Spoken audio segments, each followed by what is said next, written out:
ألم يعلموا أن الله يعلم سرهم ونجواهم وأن الله علام الغيوب.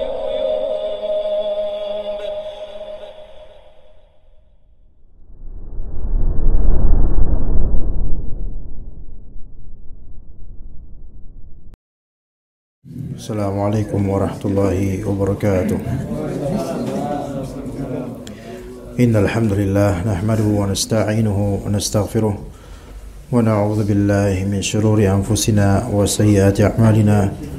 May yahdihillahu fala mudilla lahu wa may yudlil fala hadiya lahu. Asyhadu an la ilaha illallah wahdahu la syarika lahu wa asyhadu anna Muhammadan 'abduhu wa rasuluhu la nabiyya ba'dahu. يا أيها الذين آمنوا اتقوا الله حق تقاته ولا تموتن إلا وأنتم مسلمون. يا أيها الناس اتقوا ربكم الذي خلقكم من نفس واحدة وخلق منها زوجها وبث منهما رجالا كثيرا ونساء واتقوا الله الذي تساءلون به والأرحام إن الله كان عليكم رقيبا. يا أيها الذين آمنوا اتقوا الله وقولوا قولا سديدا يصلح لكم أعمالكم ويغفر لكم ذنوبكم ومن يطع الله ورسوله فقد فاز فوزا عظيما. فإن أصدق الحديث كتاب الله وخير الهدي هدي محمد صلى الله عليه وسلم وشر الأمور محدثاتها وكل محدثة بدعة وكل بدعة ضلالة وكل ضلالة في النار. أما بعد. Para ikhwah sekalian rahimakumullah, kita akan lanjutkan kajian kitab Ma'alim fi Tariq Thalabil Ilm versi terjemahan.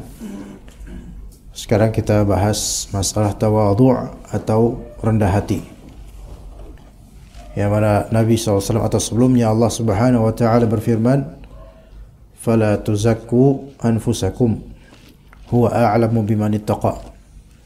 Maka janganlah kalian mentazkiyah. Apa itu mentazkiyah diri kalian? Yang dilarang. Kata Syekh Utsaimin rahimahullah dalam syarah Riyadhus Shalihin, la tuzakku anfusakum ay la tasfuha bizakati iftikhara. La tasfuha bizakati iftikhara. Apa artinya? Itu janganlah kalian membersihkan, menganggap diri kalian tuh bersih dengan kesucian zakat. Zakat di sini tasfiyah, yaitu kesucian. Jangan menganggap diri kalian tuh kosong akan aib, celah, dosa. Jangan anggap diri kalian itu lepas dari keburukan dengan dalam rangka iftikhar. Iftikhar tuh dengan rangka berbangga, ini gua, ini saya, inilah saya. Ya. Jadi la tusaffuha atau la tasifuha bizakat. Jangan kalian anggap, jangan kalian labeli diri kalian itu bersih. Ya. Dengan dalam rangka iftikhar. Waalaikumsalam. Iftikhar yaitu ada kebanggaan di sini, fakhr. Ya, dan beliau kemudian mengatakan, amma at-tahadduts bin ni'am atau at-tahadduts bi ni'matillahi 'ala al-'abd. Adapun kalau misalnya dia menceritakan kenikmatan dari Allah atas hamba, seperti mengatakan, saya dulu musrif ala nafsi, yaitu saya dulu banyak kesalahan, banyak maksiat, ya, dan atau saya dulu tersesat, menyimpang, kemudian Allah Ta'ala berikan saya hidayah dan Allah berikan saya taufik, dan sehingga saya bisa berusaha istiqamah. Ini dalam rangka tahadduts bi ni'matillah, yaitu dalam rangka menceritakan nikmat dari Allah, bukan dalam rangka iftikhar, kebanggaan, maka hadza la ba'sa bih. Ini enggak apa-apa. Bismillah. Ini tidak apa-apa. Menceritakan nikmat Allah atasnya berupa hidayah dan taufik, itu enggak apa-apa. Kemudian juga menceritakan nikmat Allah atasnya dengan al-ghina ba'da al-faqr, yaitu kekayaan setelah sebelumnya miskin. Dulu ana miskin, tapi alhamdulillah Allah Ta'ala berikan saya kenikmatan. Tapi ala sabil at-tahadduts bin ni'am, bukan ala sabil iftikhar. Dalam rangka mengagungkan Allah dengan kenikmatan ini, bukan dalam rangka membanggakan kenikmatan ini. Karena kalau membanggakan kenikmatan ini kan berarti kan ini self-centered gitu loh. Karena saya gitu loh, bukan karena Allah Azza wa Jalla yang memberi taufik atau memberi kemudahan dan kekayaan. Kemudian fala tuzakku anfusakum, kenapa dilarang kita untuk mentazkiyah diri kita? Huwa a'lamu, karena huwa a'lamu biman ittaqa. Karena Allah Ta'ala lebih tahu persis siapa yang bertakwa. Ya, a'lamu biman ittaqa, lebih tahu persis siapa yang bertakwa. Sementara apa yang ada pada kita sekarang dari kenikmatan, apakah benar-benar sudah menjadi suatu ladang ketakwaan atau belum? Kan belum tentu. Ya. Anda bisa aja di depan antum, Anda membanggakan Anda bisa ilmu, misal menguasai faraid, ilmu waris ya, faraid itu ilmu waris. Apakah ilmu faraid yang Anda kuasai itu memberikan ketakwaan pada Anda? Belum tentu juga. Iya, belum tentu. Misal Anda memiliki kaidah-kaidah tafsir, usul tafsir, Anda mempelajari tafsir dan Anda memahami qiraat. Itu tidak menjamin bahwasanya Anda bertakwa dengan ilmu-ilmu ini. Dan Allah lebih tahu tentang keadaan hati Anda dengan ilmu-ilmu ini. Iya. Bahkan seseorang ketika dia menangis di hadapan para makhluk dalam rangka Waalaikumsalam, dalam rangka menangis karena Allah misalnya, dengan memperlihatkan itu, iya, zahirnya seperti itu, tetapi Allah lebih tahu dia itu benar enggak nangis karena Allah atau ada hal lain yang mungkin dia inginkan dari tangisan itu. Fala tuzakku anfusakum huwa a'lamu biman ittaqa. Maka janganlah kalian mensifati diri kalian dengan suci. Jangan kalian menganggap diri kalian sudah suci, sudah bersih. Karena Allah Ta'ala lebih mengetahui siapa yang bertakwa. Dalam kitab ini, dalam kitab Ma'alim, Syekh Hafizullah menyebutkan Nabi SAW bersabda, "Ma tawadu'a ahadun lillahi illa rafa'ahu Allah." Ma tawadu'a ahadun lillahi illa rafa'ahu Allah. Tidaklah seseorang bersikap tawadhu' karena Allah, melainkan Allah akan menaikkan derajatnya.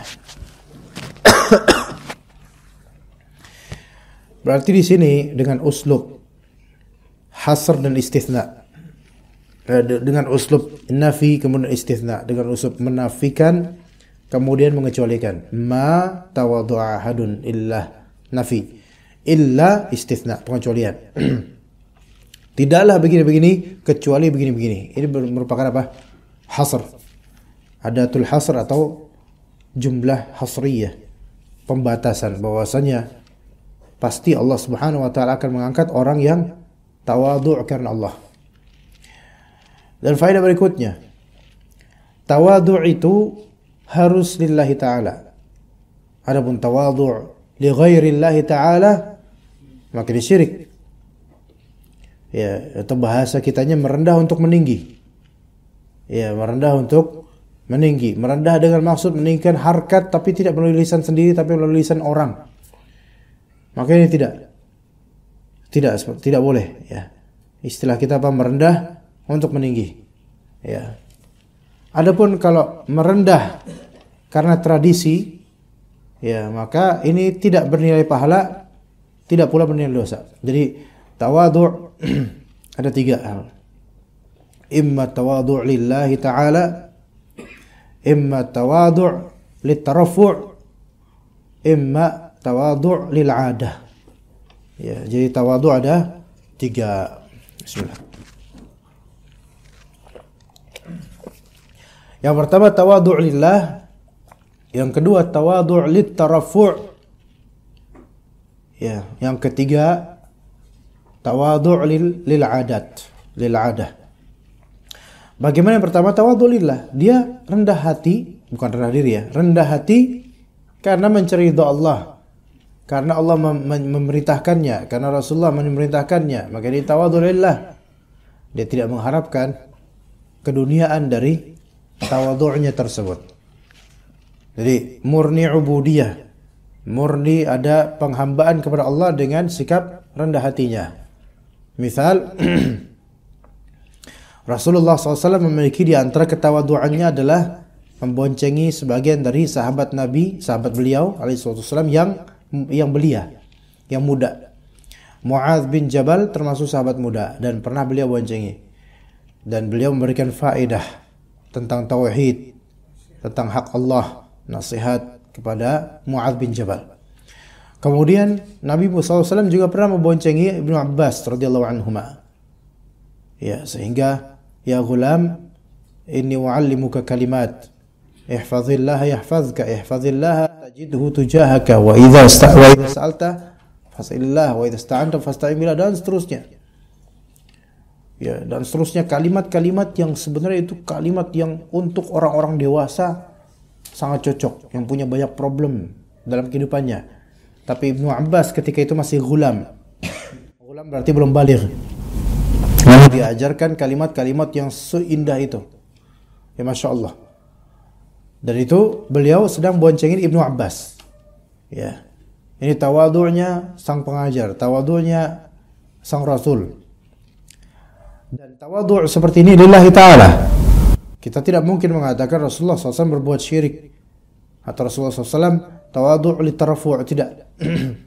Ya, maka ini di antara contohnya. Tawadhu' lillah. Seperti Rasulullah SAW memboncengi muridnya. Maka sebagian dari ulama beristinbat dari hadis-hadis ini, hadis Mu'adz, hadis Ibnu Abbas,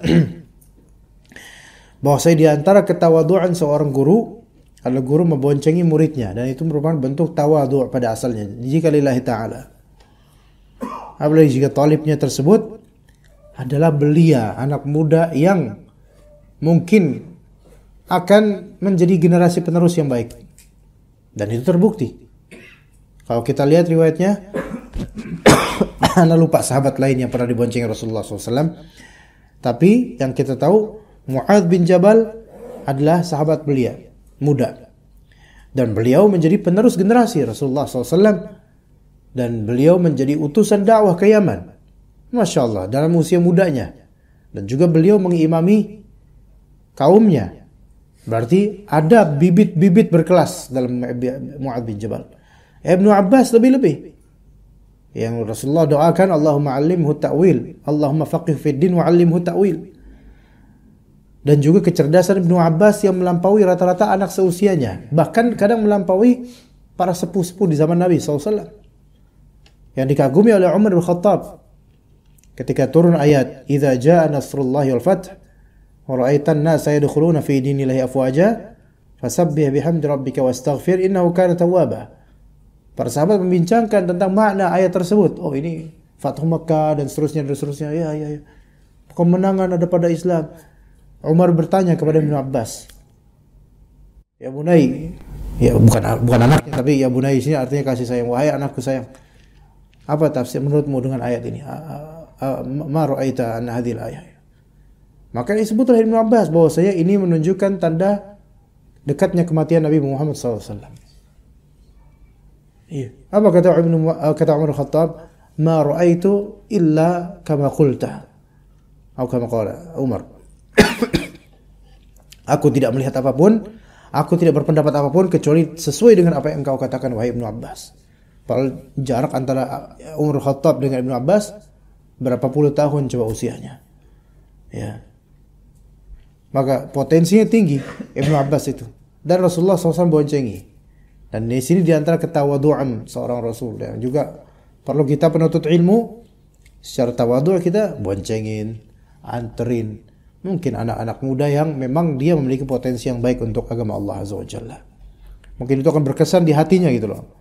Suatu saat mungkin itu akan menjadi contoh yang baik insyaallah. Tawadhu' lillah itu pertama. Yang kedua, at-tawadhu' litarafu'. Yaitu tawadhu' tapi untuk meninggikan diri. Ini bahasa kita merendah untuk meninggi. Sebenarnya songong inside, tawadhu' outside. Ya, gitu. Songong inside, tawadhu outside. Ya. Giliran enggak dipuji, lidahnya offside, ya gitu. Ya kan?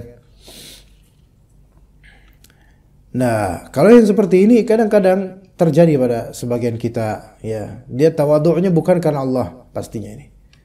Tapi karena pengen diperdengarkan, namanya sebagai bahan pujian. Masya Allah ya, dia boncengin muridnya, ya, Masya Allah. Itu. Kalau ada niatan seperti itu, maka berarti litarafu' supaya dapat pujian orang. Apalagi contohnya, ikhwan, menampakkan zuhud. Ibnul Jauzi kalau antum lihat di kitab Talbis Iblis itu betul-betul memangkas habis banyak dari kalangan sufi dengan tingkah-tingkah mereka. Ibnul Jauzi bukan Ibnu Qayyim al-Jauziyah, Ibnul Jauzi. Kitab Talbis Iblis itu ngerujak, ya bahasa kita ngerujak apa? Kalangan sufi yang belagak zuhud tapi aslinya hatinya seperti Firaun, kata Ibnul Jauzi. Lagaknya zuhud seperti apa? Pakai pakaian compang-camping. Dan kemudian mereka mengkiaskan pakaian compang-camping ini seperti sebagian dari kalangan salaf dan ahli hadis yang mana mereka memang tawadhu dengan pakaian-pakaian sederhana.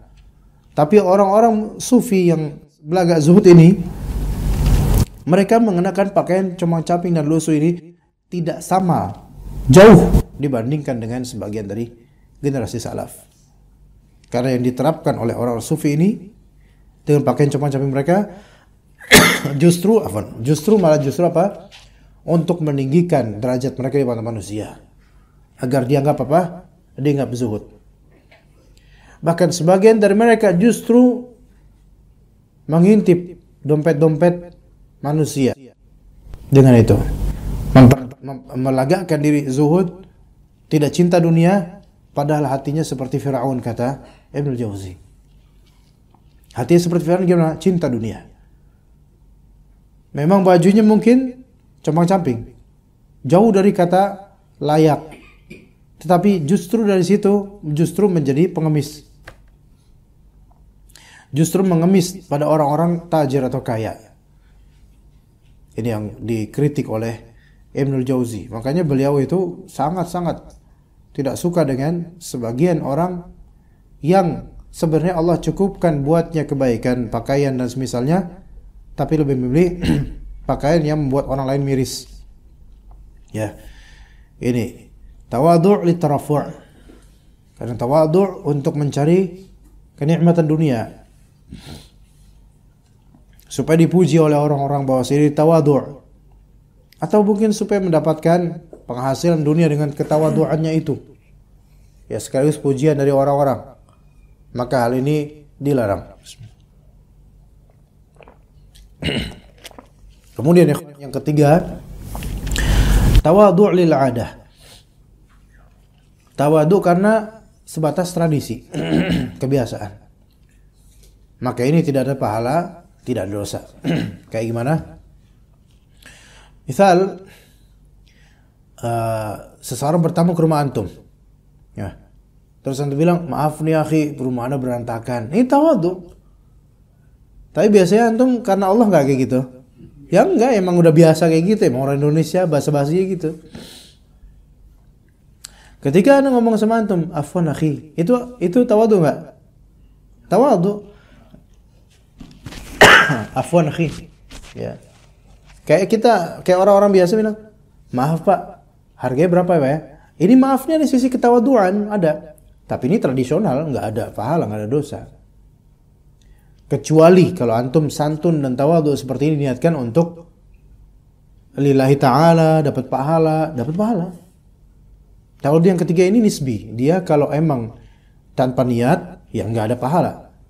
Tapi kalau ada niatan untuk cari ridha Allah dengan hal yang mubah ini, atau malah justru menjadi ladang dakwah bagi antum, maka justru ini bagus.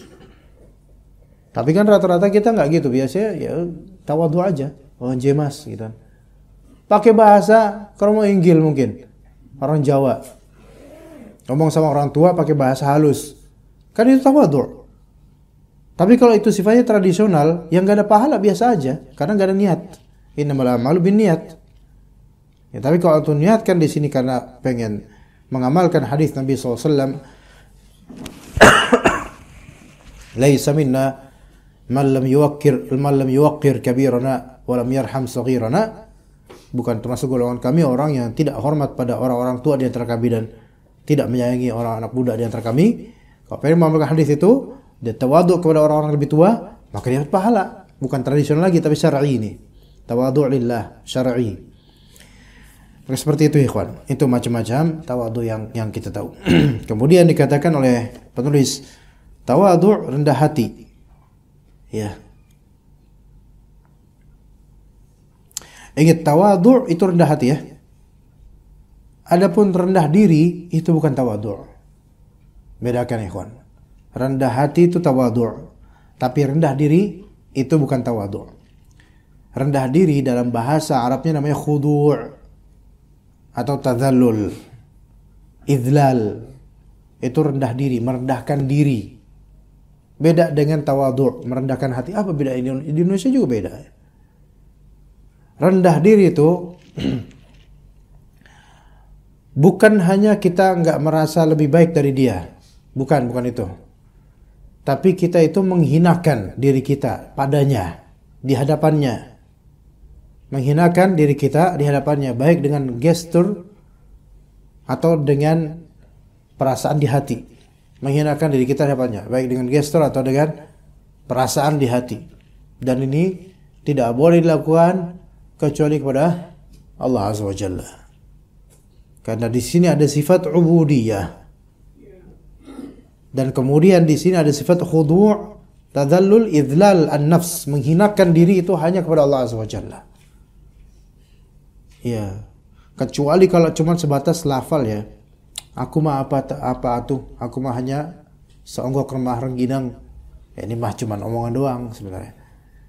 Tapi kalau misalnya dia melakukan khudu' atau idlal nafs kepada makhluk, baik dengan gestur seperti ngeblungkuk sampai ruku', maka ini dilarang.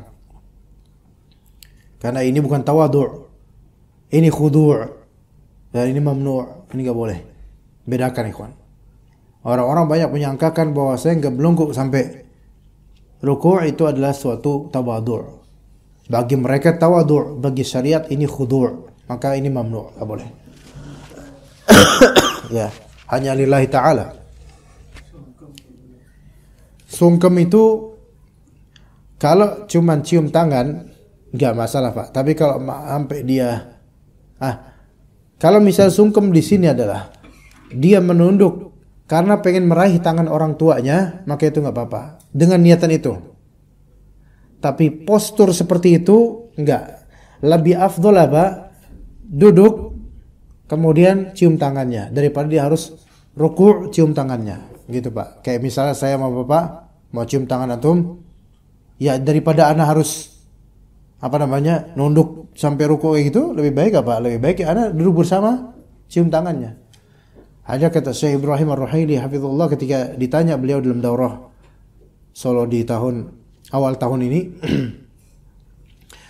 bahwasanya kalau seseorang ketika dia mencium tangan dan dia agak nunduk untuk apa? Untuk meraih tangan, tujuan meraih tangan, bukan nunduk ini bukan untuk mengagungkan orang di depannya, tapi untuk meraih tangannya untuk menciumnya, maka ini tidak apa-apa.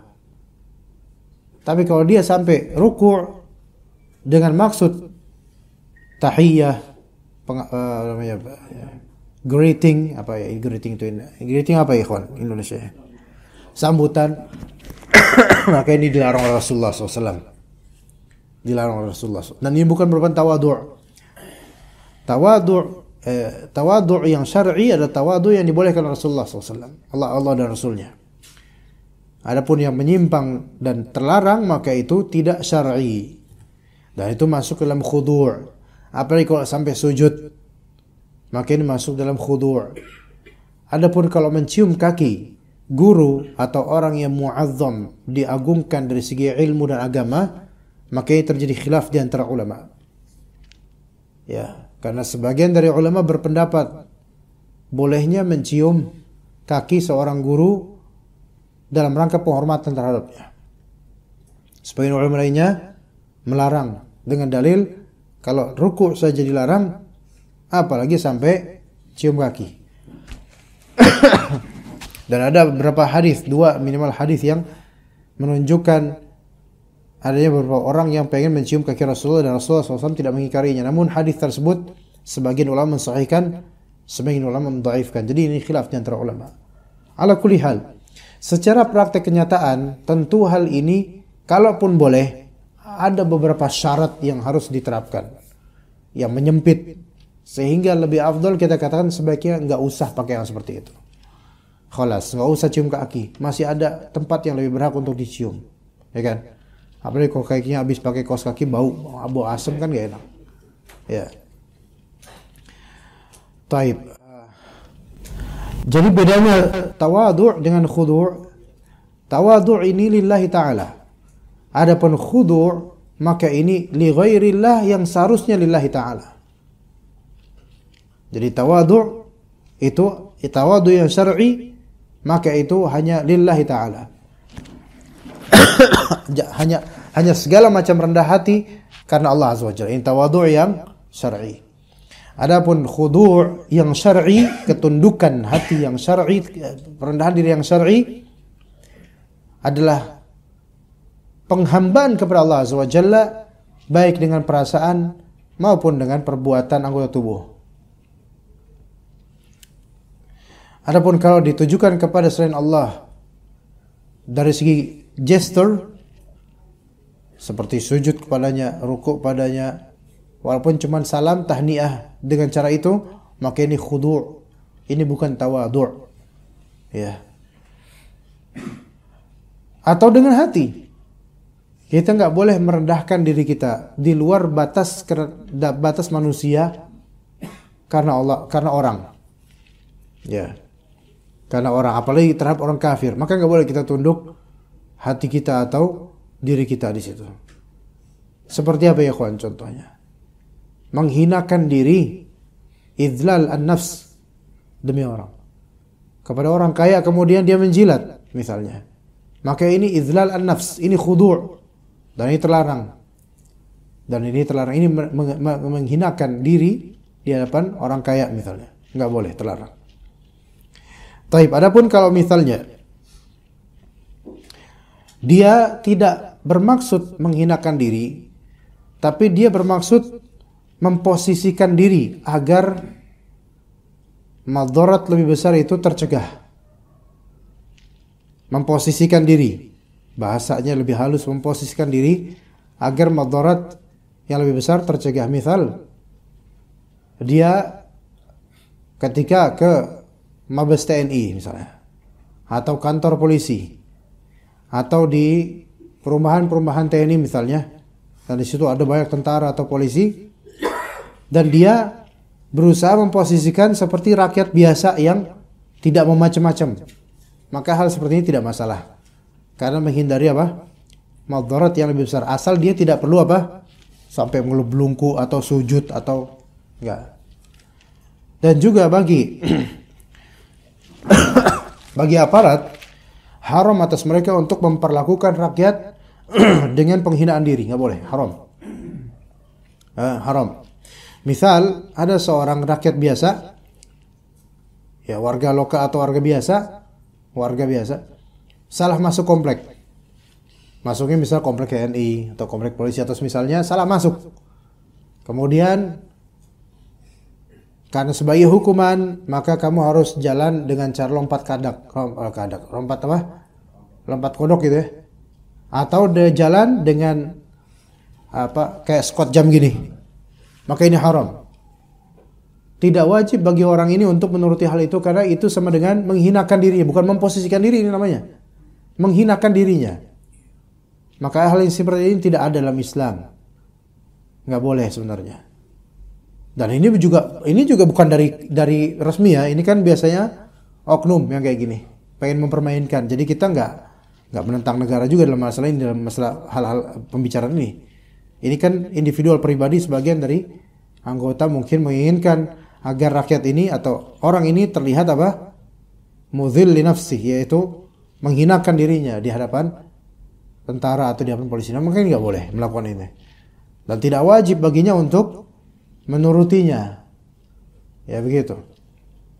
Jadi nggak boleh, itu malah kesombongan untuk menyuruh seperti itu. Adapun kalau menghukumi karena memang kesalahan yang sepantasnya dihukum dengan cara yang wajar seperti push up, squat jam, maka itu nggak masalah. Itu nggak apa-apa. Itu bukan menghinakan diri, insyaallah. Tapi kalau nyuruh kamu boleh keluar tapi harus dengan cara lompat kodok, maka ini menghinakan dirinya. Maka nggak boleh kita menghinakan orang seperti itu, walaupun kita petugas atau pejabat. Apalagi pemimpin pesantren semata, itu nggak boleh seperti itu. Ya, nggak sholat berjamaah, maka harus jalan apa, cara jalannya gimana tuh? Jalan merayap dari sekian meter gitu, maka nggak boleh. Ya, idlalun nafs. Ya, ini bukan tawadhu', tapi ini adalah khudu', dan itu hanya untuk Allah Azza wa Jalla. Itu pun Allah Ta'ala tidak mensyariatkan seseorang untuk jalan lompat kodok, karena Allah nggak ada kayak gitu. Yang diinginkan oleh Allah adalah ibadah dengan salat, misalnya sujud khudu' lillah, dan hati juga khudu' lillahi ta'ala. Begitu ikhwas sekalian. Tawadhu', rendah hati, merupakan akhlak para nabi yang menjadi penyebab dinaikannya derajat dan kemuliaan. Meninggalkan tawadhu' berarti memunculkan permusuhan dan kebencian. Kata Nabi sallallahu alaihi wasallam, "Innallaha auha ilayya an tawadhu hatta la yafkhara ahadun ala ahadin wa la yabghi ahadun ala ahadin." Sesungguhnya Allah Ta'ala telah mewahyukan kepadaku agar kalian bersikap tawadhu' hingga seorang tidak membanggakan diri atas orang lain dan tidak melakukan baghi, yaitu saling hasad atau membenci dan menzalimi orang lain. Ya. Al-Imam Ibnu Qayyim Al-Jauziyah rahimahullah mengatakan, at-tawadhu' adalah inkisarul qalbi lillah. Tawadhu' adalah luluhnya hati karena Allah Azza wa Jalla. Jadi tawadhu' yang ikhlas. Wa khafdu janahi dhulli war rahmati lil khalqi, dan merendahkan sayap atau perangai serta mencurahkan kasih sayang kepada makhluk. Jadi merendahkan sikap, ya, menunduk dzul, menunduk. Ya, menunduk di sini bukan dalam artian menyembah, tapi dia tidak meninggikan diri di atas orang lain. Ya. Dan juga tawadhu' di sini ada sisi rahmat lil khalq, kasih sayang kepada makhluk. Beda dengan orang yang tawadhu' li tarafu'. Tawadhu' tapi buat meninggikan diri. Ini tidak ada rahmat untuk makhluk, untuk makhluk enggak ada. Melainkan dia itu oportunis. Ini kayaknya bagus nih kalau saya tawadhu' ini bakal dipuji. Jadi untuk kepentingan diri sendiri sebenarnya tawadhu'nya itu. Ya. Hatta la yara lahu ala ahadin fadla. Sehingga ia tidak melihat ada keutamaan pada dirinya atas orang lain. Jadi dia melihat, saya nggak punya kelebihan atas dia, Dan derajat ini cukup sulit, ya ikhwah. Karena kita ini dimodalkan oleh Allah Ta'ala kelebihan di beberapa hal, dan kita mengakui itu. Tapi bukan berarti kita menafikan adanya keutamaan tersebut pada diri kita, karena itu adalah fadhilah dari Allah.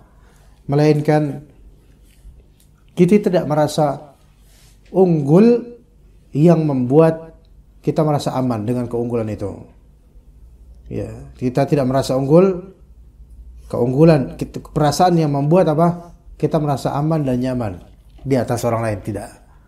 Melainkan ada sisi kita tahu keunggulan yang Allah berikan pada kita, tetapi ada kekhawatiran keunggulan tersebut adalah istidraj, atau keunggulan tersebut akan menjadi musibah buat kita, seperti harta atau ilmu dan hal-hal lain yang lebih dari orang lain. Misal kita memiliki ilmu yang lebih tinggi, ya kalau misalnya ana merasa ilmu antum lebih tinggi daripada ana, ya antumlah yang ngajar di sini, bukan ana, misalnya gitu, ya kan? Dan itu wajar. Tapi yang harus dihadirkan di sini adalah bahwasanya ilmu yang ana punya lebih mungkin daripada antum, justru hisab yang ana miliki nanti lebih daripada antum. Itu yang dikhawatirkan, itu yang membuat kita itu tawadhu'. Harta misalnya lebih berharta daripada antum, dan itu tidak bisa dipungkiri. Misal, nggak bisa dipungkiri.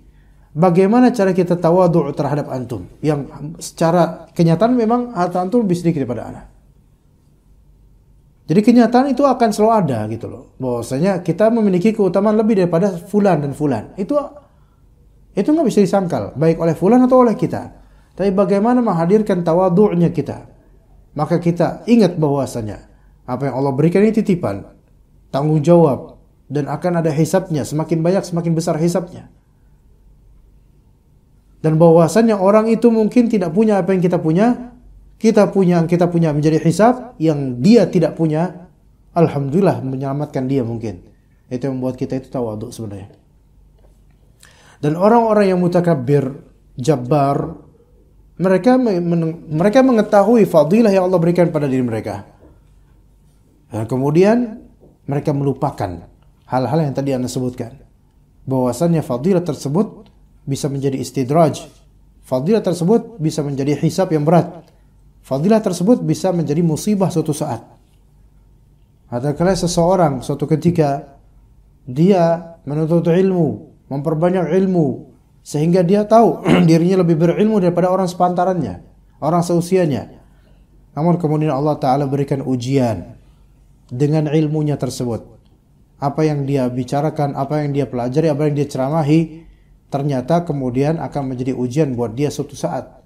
Disitulah terjadinya inkisarul qalb lillah, pecahnya hati seseorang yang tadi sombong karena Allah Azza wa Jalla. Akhirnya pecah hatinya. Ya, tadinya sombong, pecah sombongnya. Karena apa? Karena musibah. Kadang orang, manusia baru mengenal kesombongan dirinya ketika terkena ujian. Baru mengenal kesombongan dirinya ketika kena ujian atau musibah, kesulitan, baru dia mengenal kesombongannya. Dan ketika tidak ada ujian berat, tidak ada musibah yang menimpanya, dia menetap dengan kesombongan yang tidak merasakan atau menyadarinya. Makanya kadang-kadang musibah itu rahmat bagi sebagian dari orang beriman. Kebaikan buat orang beriman, teguran dari Allah, nasihat dari Allah Azza wa Jalla. Seandainya Allah Ta'ala membiarkan dia terpedaya dengan fadilah tersebut, maka ini adalah bentuk penelantaran dari Allah Azza wa Jalla. Dan betapa banyaknya orang yang tawadhu' setelah dia kena musibah. Dan betapa banyaknya orang yang mutakabbir ketika dia belum kena getahnya. Begitu jemaah, ikhwan. Kemudian di sini sehingga ia tidak melihat keutamaan tersebut, dan kemudian kata Ibnu Qayyim, wala yara lahu 'inda ahadin haqqan bal wal haqqu lahu, dan dia tidak melihat ada hak baginya di sisi orang lain, bahkan hak itu untuknya. Bahkan hak itu untuknya. Untuk yang ini Anda tidak bisa menjelaskan. Kemudian perkataan Ibnu Hazm di sini, masya Allah, ya, Ibnu Hazm punya kitab Al-Akhlaq was-Siyar fi Mudawat an-Nufus, yaitu akhlak dan sirah-sirah dalam mengobati jiwa. Ya. Perkataan Ibnu Hazm di sini, masya Allah, ya. Ada sisi para ulama nih menyayangkan sisi Ibnu Hazm, menyayangkan beberapa hal dari Ibnu Hazm. Ya,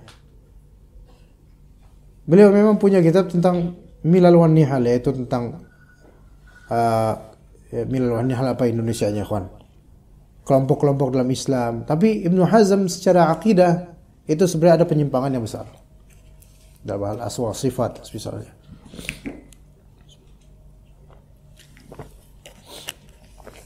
Tapi Ibnu Hazm ini rahimahullah, beliau pemegang mazhab Zahiriyah di area Spanyol, Andalusia. Yang mana Andalusia itu dari Maroko, Andalusia ya, Spanyol ya. Sebagian Spanyol sekarang, enggak semua Spanyol, enggak, sebagiannya. Itu dahulu dikuasai oleh mazhab Maliki. Ya, Maliki ya. Rata-rata mazhab Maliki itu laku keras di area Maghrib, Maroko dan Spanyol dulu zamannya, blokan Spanyol apa namanya, Andalus. Ya, bukan Andalus Jonggol tapi ya, Andalus Spanyol. Dan Ibnu Hazm teguh dengan mazhab zahirinya, Masya Allah. Dan beliau terhadap sunnah itu betul-betul sangat dekat sebenarnya. Makanya beliau punya kitab fikih namanya Al-Muhalla bil Athar. Kitab fikih besar mazhab zahiri. Yang sebenarnya di situ ada fikih yang sangat luar biasa, walaupun tidak semuanya disahihkan oleh ulama, tapi Masya Allah luar biasa. Gimana ikhwan? Kita azan dulu ya? Gimana Pak? Azan dulu? Oke, kita azan dulu, setelah itu kita kisahkan Ibnu Hazm sedikit insyaallah.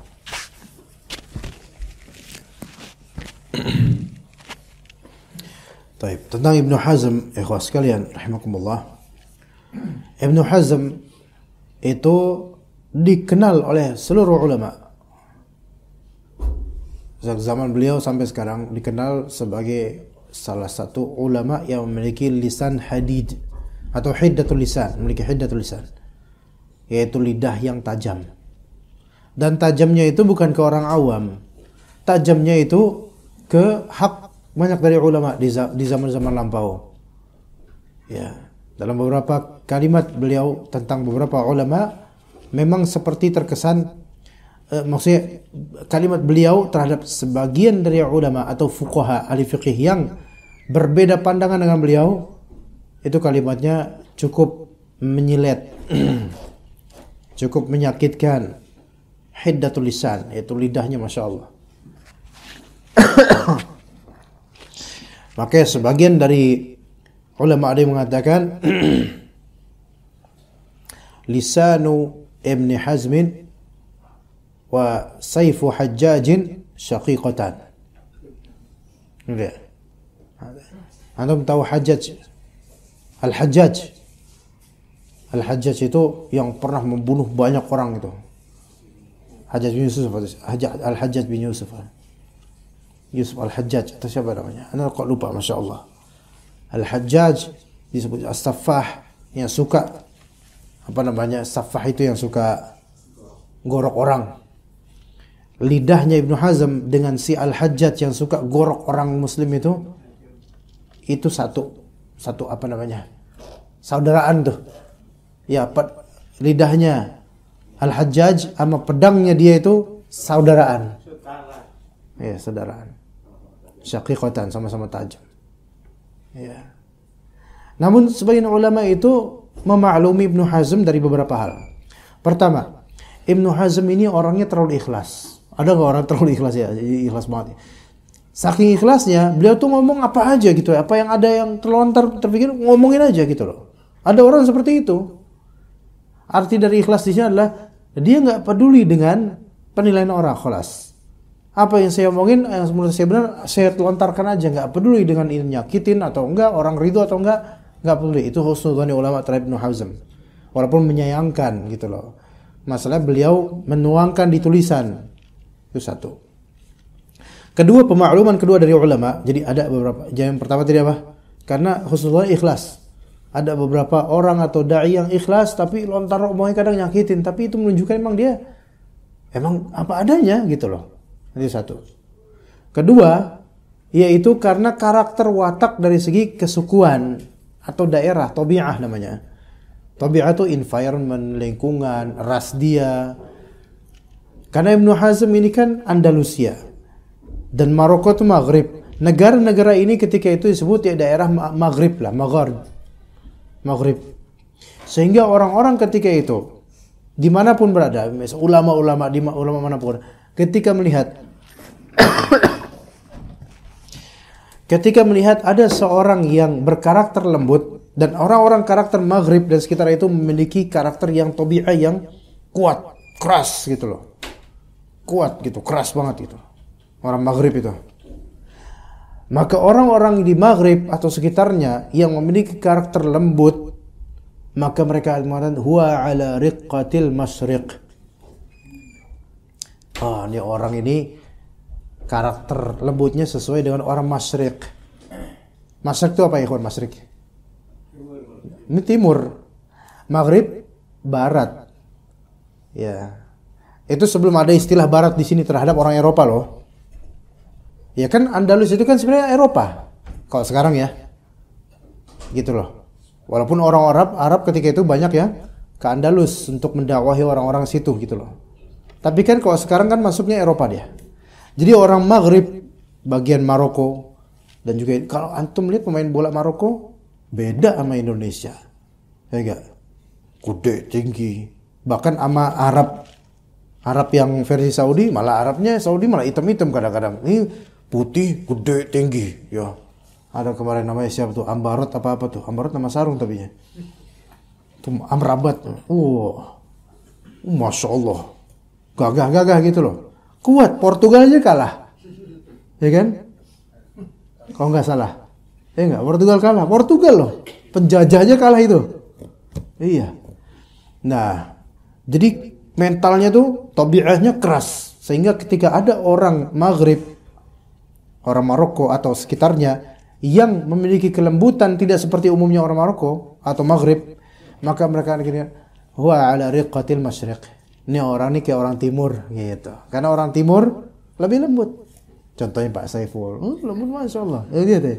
Dari tadi ada banyak pikiran, lembut, hatinya lembut karena semua dipikirin. Iya, semua dipikirin. Banyak pikiran, Masya Allah. Lembut beliau, Masya Allah. Orang masyriq benar-benar ya. Nah, maka dimaklumi Ibnu Hazm itu seperti itu karakternya. Bukan karena beliau sombong. Bukti di sini beliau menyebutkan tentang masalah ujub, bangga diri. Kadang dengan tulisan beliau terhadap sebagian dari ulama yang telah beliau agak sedikit silat kehormatannya, itu kok seperti bertentangan gitu loh. Tapi kita harus husnuzon kepada ulama seperti ini. Itu karena beliau terlalu ikhlas dan juga karena karakter aslinya beliau keras. Cuma kok ketika Anda menelaah beberapa dari kitab-kitab ulama Andalus seperti Al-Qurtubi baik ahli hadis atau Al-Qurtubi baik ahli tafsir dan ulama lainnya, mereka baik-baik aja kok gitu loh. Berarti memang ini Ibnu Hazm Maghrib yang spesial gitu loh, ada sedikit lebih tinggi lagi darahnya ya. Begitu. Kita lihat di sini. Kata Ibnu Hazm, barang siapa yang diberi cobaan dengan ujub itu bangga diri, maka hendaklah ia melihat kepada aib-aibnya. Masya Allah. Jadi ujub itu adalah ujian. Ujub itu adalah ujian, tes. Jika ia kagum dengan keutamaan-keutamaan yang ia miliki, maka periksalah apa yang ada pada dirinya dari akhlak-akhlak yang rendahan. Terutama ketika dia lagi sendirian. Ya, kalau dia kagum dengan apa yang Allah berikan dari keutamaan ilmu, harta, pangkat, apapun nikmat yang Allah berikan padanya, dia kagum dengan itu, coba periksa. Dia tuh punya akhlak yang buruk, dia punya aib yang tersembunyi. Ya. Apabila aib-aib tersebut tersembunyi semua atasnya hingga ia menyangka bahwa dirinya tidak memiliki aib sedikit pun, maka ketahuilah bahwa musibah seperti itu akan kekal. Akan terus menerus. Dia enggak merasa punya apa? Enggak merasa punya aib. Ya. Merasa udah perfect dah. Enggak ketahuan aibnya apa? Ajaib nih orang. Ya. Falya'lam anna musibatahu ilal abad. Ya, selamanya musibah itu kalau misalnya dia terus dia khafi, aibnya itu tersembunyi darinya, dia enggak tahu aib saya enggak tahu kekurangan saya apa. Nah, iya salam. Semua dari kita itu harus tahu kekurangan kita, bahkan lebih mengetahui kekurangan kita lebih banyak daripada keutamaannya. Orang seperti itulah yang paling sempurna kekurangannya. Orang yang merasa sempurna dirinya, maka justru sempurnalah kekurangan dia. Perfect kekurangannya. Paling besar aibnya dan paling lemah dalam memilah dan memilih. Memilih. Awal dari hal itu bahwa ia lemah akal lagi bodoh. Ini awal kenapa kok orang bisa merasa dirinya perfect? Akalnya lemah. Akalnya lemah. Tidak ada aib yang lebih dahsyat dari kedua hal itu, yaitu akal lemah dan bodoh. Maka bisa dikatakan Fir'aun itu logikanya lemah. Bodoh dia. Ya. Dan dia penuh aib. Karena orang yang berakal, ia mampu memisahkan aib dirinya, lalu ia mengalahkannya dan mampu memperbaikinya. Itulah orang yang berakal. Dia tahu ketika dia scan dirinya seperti apa.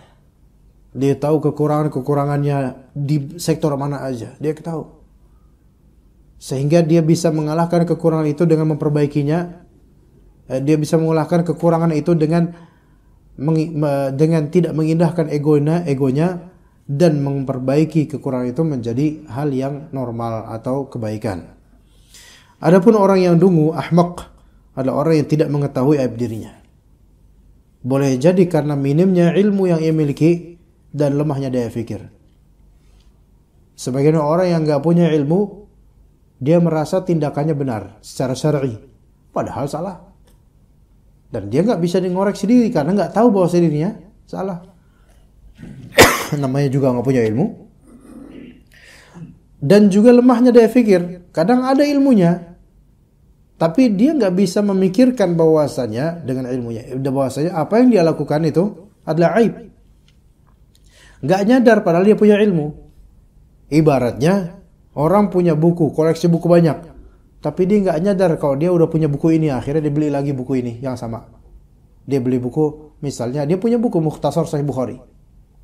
Saking nggak peduli dengan buku-buku yang dia miliki, suatu saat dia beli buku, belanja buku lagi, di antaranya Mukhtasar Sahih Bukhari. Ini orang berarti lemah ini dalam membeli dan lemah dalam menjaga pembeliannya. Ya, ini orang jarang nyeken kalau kayak ini. Jarang nyeken atau scan atau memperhatikan perpustakaannya. Begitu juga dengan hati. Ya, kita punya ilmu, tapi kita nggak nyadar bahwa saya itu ilmu. Ketika kita melawan kesalahan yang melanggar ilmu tersebut, kita nggak nyadar kalau kita salah gitu loh. Kita nggak nyadar kalau kita salah. Terutama ilmu-ilmu tentang jual beli, tentang muamalah dan semisalnya fikih, tentang ilmu fikih. Dari kecil coba ada belajar fikih, taharah, fikih salat itu udah berapa banyak. Anda tanya ke antum sekarang, misal najis mukhaffafah itu apa aja? Mungkin antum nggak tahu ya. Kemudian antum nggak tahu. Padahal itu bisa terjadi dan happening pada kehidupan antum. Ketika terjadi pada kehidupan antum mentreatmentkan najis mukhaffafah ini seperti najis mutawassithah. Ya, karena apa? Melupakan aib. Ini adalah aib sebenarnya. Nggak ngeh kalau antum tuh pernah punya ilmu ini gitu loh. Akalnya lemah gitu loh. Pernah punya ilmu, seperti kalau di murojaah lagi teringat, tapi nggak mau mengingatnya. Akhirnya treatmentnya salah. Ya, najis mukhaffafah itu kayak gimana, ikhwan? Najis mukhaffafah seperti yasir al-mani, yasir al-madhi, yaitu madhi yang sedikit, yang nggak kerasa, ya. Kemudian yasir ad-dam. Apa ini? Oh, kembang. Kecoa. Berat itu nggak seberat itu Pak kecoa. Yasir adam, darah yang sedikit. Ya. Ya kong besar. Udah ente di situ aja nggak kemana-mana ente. Kalau ente gangguan ruqyah ente nanti. Ya. Misalnya dia ada sedikit luka, kemudian sedikit darah. Memang ini najis, tapi ini najis yang ma'fun anhu. Ini termasuk najis yang mukhaffafah kata sebagian ulama. Maka tapi treatmentnya dia itu menganggap ini najis mutawassithah, sehingga dia merasa wajib untuk membersihkan sampai habis karena ini najis. Dia nggak tahu kalau dia pernah punya ilmunya dulu SD tentang najis mughalladhah, najasa mughalladhah, najasa mukhaffafah dan seterusnya. Ya begitu ya kawan. Oh minta diruqyah, kita sholat nih kayak gini habis ini nih.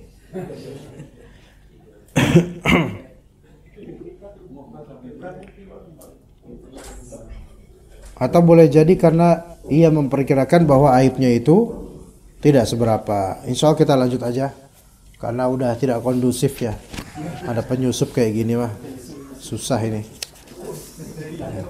Atau ini jangan-jangan ada di antara ikhwan kita yang sebenarnya ini lama banget Ustaz selesainya, akhirnya peliharaannya dilepas itu. Enggak ladap. Bismillah. Iya coba. Tiba-tiba ada Sof. Ya kan? Dan itu di injury time lagi. Kapan Ustaz saya? Pelihara ya.